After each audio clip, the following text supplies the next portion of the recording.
నమస్కారం ధరణిస్కు స్వాగతం. నేటి ముఖ్యాంశాలు. వ్యక్తిత్వ వికాసం విజయాన్ని అందిస్తుందని విద్యార్థులు విద్యతో పాటు క్రీడలు సాంస్కృతిక కార్యక్రమంలో పాల్గొనడం వలన వ్యక్తిత్వ వికాసం పెరుగుతుందని ప్రభుత్వ చీఫ్ విప్ జీవి ఆంజనేయులు అన్నారు. శివశక్తి లీలా అండ్ అంజన్ ఫౌండేషన్ ఆధ్వర్యంలో పట్టణంలోని గంగినేని ఫంక్షన్ హాల్లో ప్రముఖ మోటివేషన్ స్పీకర్ మరియు సినీ నటులు కేవీ ప్రదీప్ గారిచే వ్యక్తిత్వ వికాసం శిక్షణ కార్యక్రమం చేపట్టగా ముఖ్య అతిథులుగా ప్రభుత్వ చీఫ్ విప్ జీవి హాజరయ్యారు. బొమ్మలు గీయడం, కథలు రాయడం, సంగీతం వినడం ద్వారా కూడా వ్యక్తిత్వ వికాసం అవుతుందన్నారు. రావులపల్లి పుల్లారావు గారి గెలుద్దాం పద అనే పుస్తకాన్ని ఆవిష్కరించారు.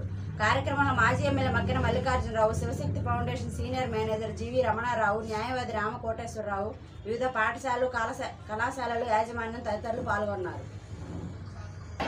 హైదరాబాద్ నుండి ఎన్నో వేయి ప్రదేశాలకు వచ్చి ఇక్కడికి వచ్చి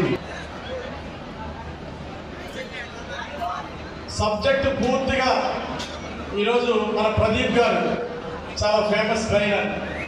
ఈరోజు వాడు ఇక్కడ రావడమే ఒక గొప్ప విషయం. సో ఒక మంచి ట్రైనర్ హైదరాబాద్ నుండి మన వినుకొండ ముద్దు బిడ్డలందరినీ గొప్ప నాయకులుగా తయారు చేయడం కోసం వచ్చినటువంటి మన ప్రదీప్ గారి కోసం గట్టిగా చప్పట్లు కొట్టి జయజయపడాలి.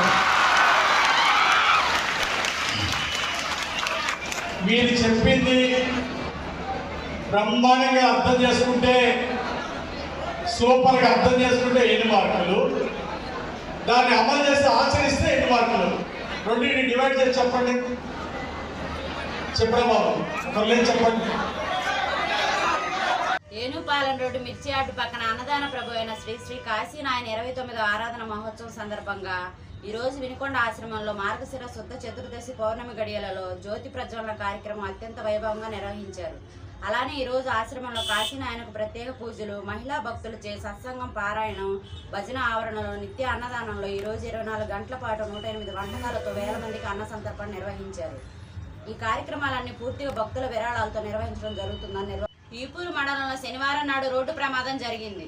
ఈపూరు కూచినపల్లి మధ్య ఎదురెదురుగా వస్తున్న 2 కార్లు ఢీకొనడంతో 2 కార్లలో ఉన్న వారికి గాయాలైనవి. ఒక బాలిక పరిస్థితి విషమంగా ఉండడంతో వినుకొండలోని ప్రభుత్వ హాస్పిటల్కు తరలించారు. పోలీసులు కేసు నమోదు చేసి విచారణ నిర్వహిస్తున్నారు.